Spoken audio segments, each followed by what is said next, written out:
There's nothing wrong. What's wrong? Nothing. Nothing. It just doesn't like charging.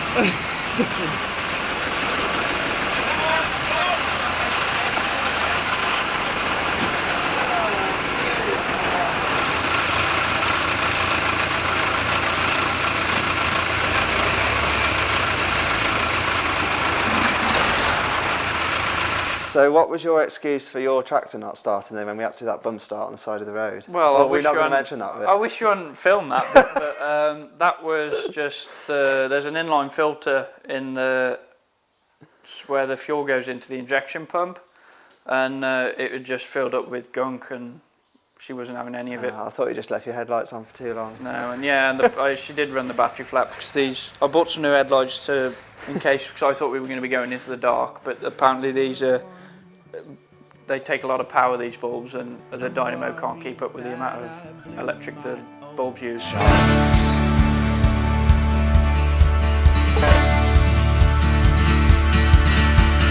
Whispers in the dark, steal a kiss, you'll break your heart. Pick up your clothes and curl your toes. Learn your lesson, lead me home. Spare my sins for the ark. I was too slow to depart. I'm a cad, but I'm not a fraud. I'd set out to serve the Lord. My heart was cold when you gone, and I lost my head, but found the one that I love under this sun, under this sun.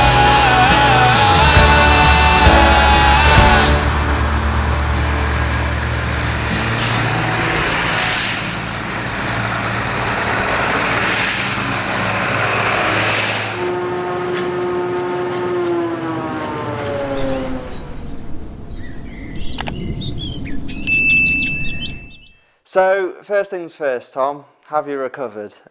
Well, I have. What, it's been a couple of weeks now? Start of May, yeah. Has your bank account recovered? No, no, mine hasn't, but at least we've raised some money for charity. So we're here with you today because you did something pretty mad, really. You could say that, yeah. So what did you do? Me and 3 other blokes who I drink with in the line of Morph. The one night, Paul Marsh, he decided to think about doing Johnny Goes to Land's End on a tractor, which is something he said he's always wanted to do for a long time. And Mick Knowles, who also did it with us, he was there with Paul that night and said, yeah, why not, let's do it. And then that was probably a year before we did it, and from then it just went on, and then we all kind of got involved and said, let's do it. So had any of you done anything like this before? Or? No, we've all done like the normal little tractor runs and all that stuff, but never 1,000 miles. So have all of you got farming backgrounds, or? Not so much. Paul's a potato merchant, so he's kind of involved with the farming, whereas the other 2 lads are not so much involved with farming, but they bought the tractors and just do little bits with them, whereas I've been a bit round farming, a bit more than all them, and groundworks and stuff like that. So it wasn't just you 4 lads either, you had a couple of you following you out. You had a bit of backup. We had a big backup crew, yeah. So we had Trevor Stevens, or Sherpa as a lot of people know him, and his dad, who we call Pop. I see you got him a van.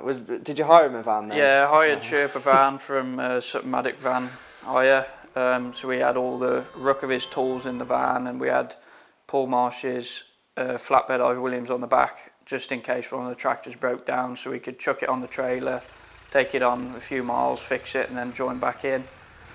So that's what him and his dad were doing, just in the van. Then my mum and dad come in Dad's truck with all of his tools in the back of the truck as well. So he was the man that knew how to put them back together then? Yeah.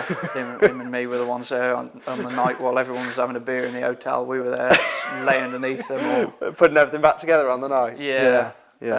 So then they were all 4 of them were also making us, because of how early we were setting off, the travel lodges weren't doing breakfast when we left, so we decided to start the long days. We were starting about 6:30, getting probably 2 hours down the road, and then they'd have cooked us either a bacon Oh, sandwich so or... they could keep getting ahead of you Yeah, then. they got ahead, cooked us some baps and egg and stuff and did all that. So we pulled over for half an hour, had our breakfast and then went on a bit further then. It was a long time you all spent together. Yeah, long time spent together. Did you all get along, or was the moments that you had to... We got along for the majority. I mean, everyone gets fed up with someone along the way, like, but we all stuck with it. And You're all friends now, that's the main thing. now it's finished. You're still drinking the pub together. We made up. We still have a pint together now and then. You obviously raised all this money for charity. Yeah. What charities did you choose and why? So we did prostate cancer, ovarian cancer, Alzheimer's Society, West Mercia Search and Rescue, and Midlands Three Wheelers. Prostate is especially close to Paul's heart because that's something he's currently dealing with. Right. And I mean, I'm pretty sure everyone in the teams had something to do with at least one of the charities. Yeah. And the two smaller ones, the West Mercia Search and Rescue and the Midlands Three Wheelers, they're a lot smaller charities based in Shropshire. So we decided to support them because obviously they won't get as much donations as some of the big charities. And then ovarian Alzheimer's, they're just another one that's close to a lot of people's hearts that I'm sure everyone's been touched by. I bet all this took a bit of planning, Tom. Yeah. How long were you planning for?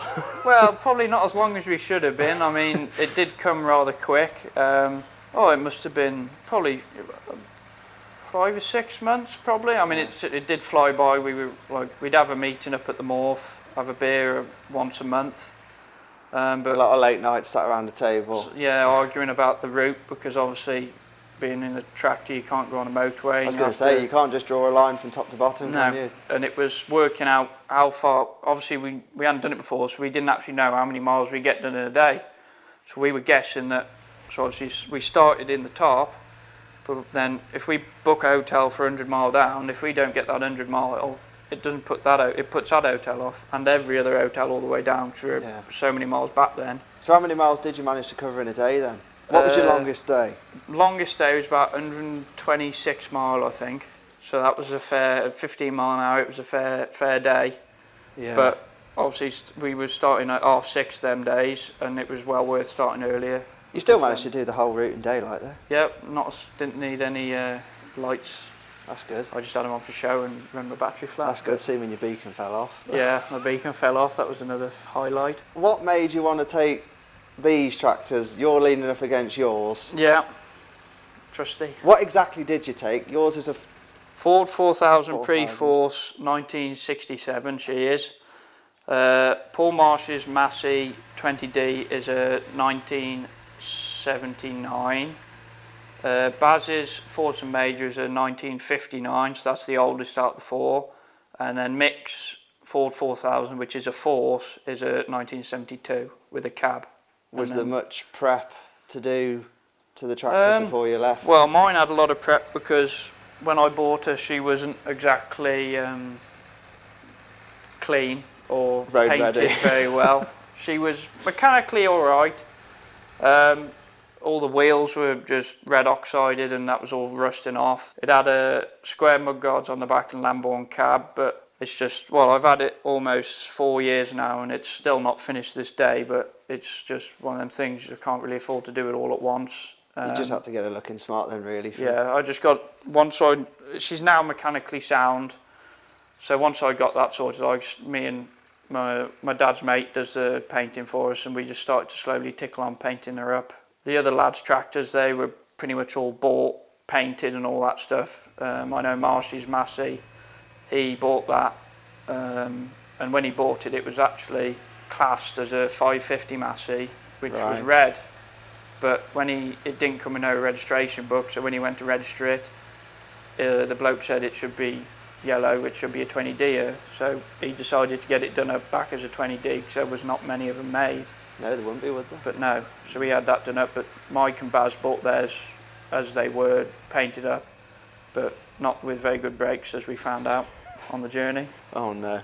I was just about to ask, were there many breakdowns along the way? We saw quite a few oil leaks, but I'm pretty sure that's just a daily thing. When they're that old, I mean, everything I own leaks oil, so it doesn't surprise me. Yeah. But in my opinion, I think in all the other lads' opinions, we did quite well on breakdowns, really. We were expecting a lot worse. I took a lot more spares than I needed. Obviously I had my diesel problem when she was running on 2 cylinders, but we got that sorted.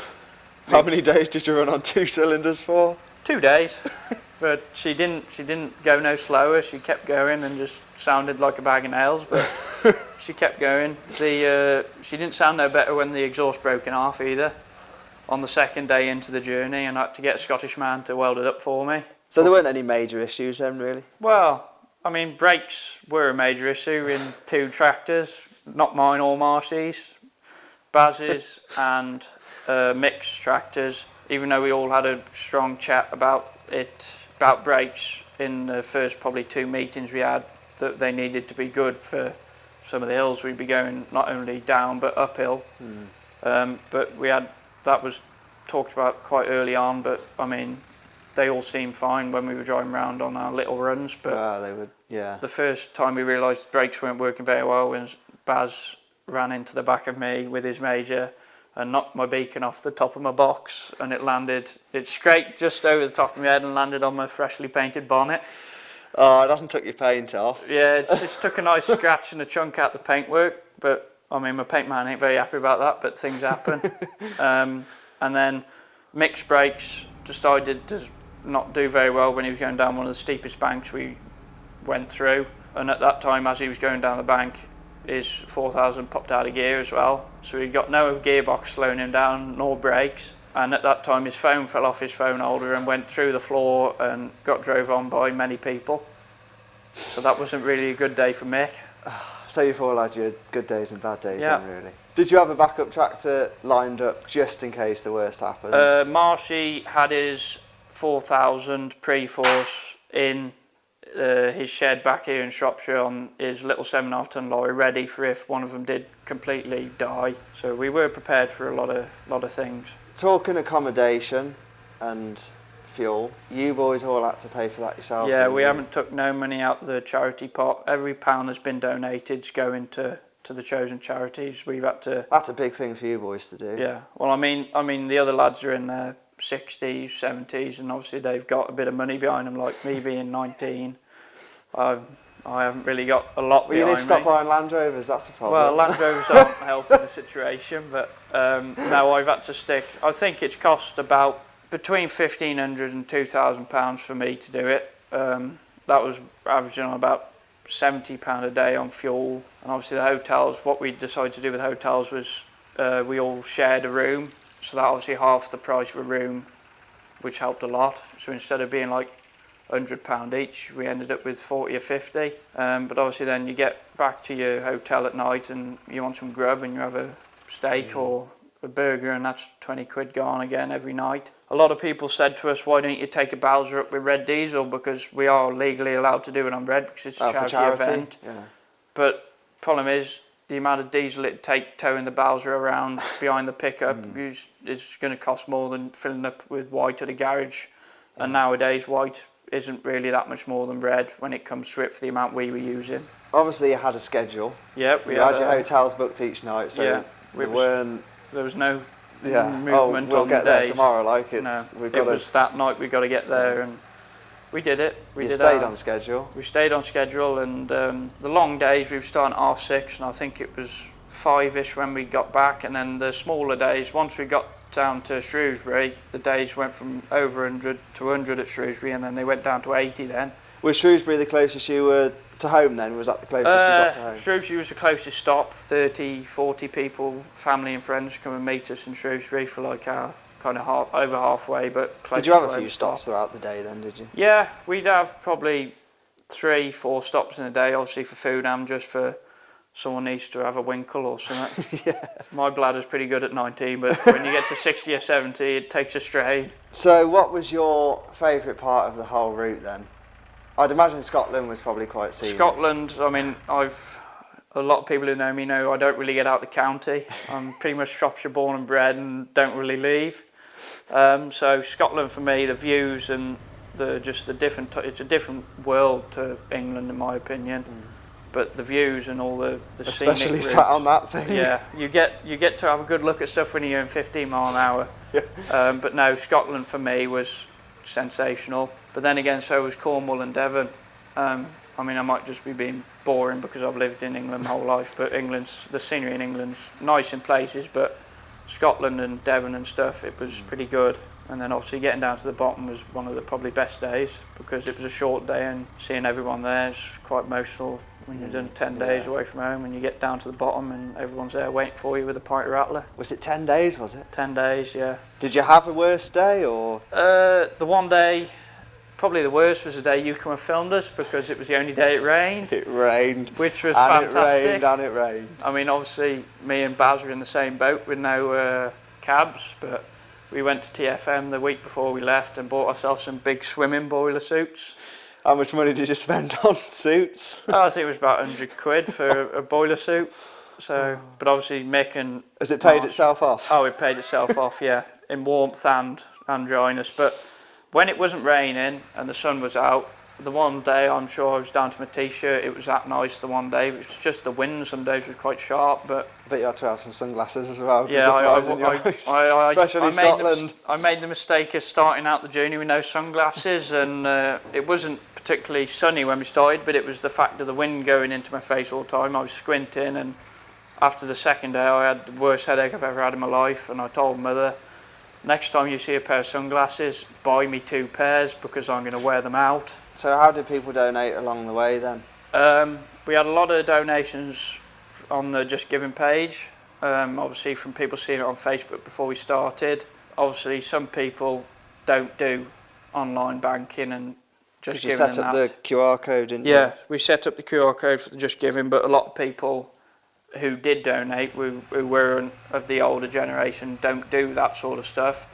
So we decided to start taking cash donations, and we also had, from some of the pubs we spend a lot of time in, 500 quid the one pub gave us from the pub themselves, not from the people who drink in there, and then some people gave us 20 quid, but like we said to everyone, every little bit counts. I think as of the moment, we're looking around the £17,000 mark, which we're very happy with. What was your aim? We were aiming for 10. I mean, all of us very happy and proud of what we've achieved so far, and we're very surprised with how generous people have been, but yet again, all these charities are close to a lot of people's hearts. Would you do it again? Not for a while. I think maybe give it a few years and we'll have to get your major sorted out and we'll both have to do it. And I'm worried that I blew my only chance.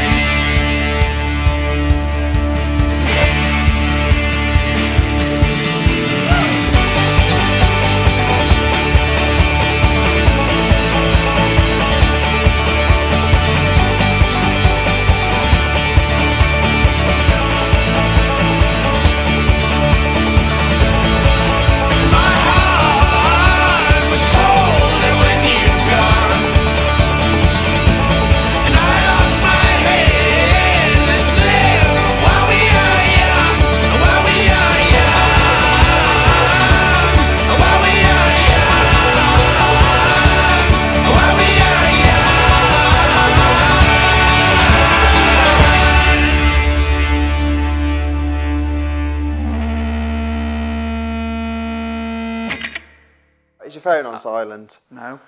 Put it on silent. Oh, mate. You'll be halfway through something and then it'll go off. I do! Silent.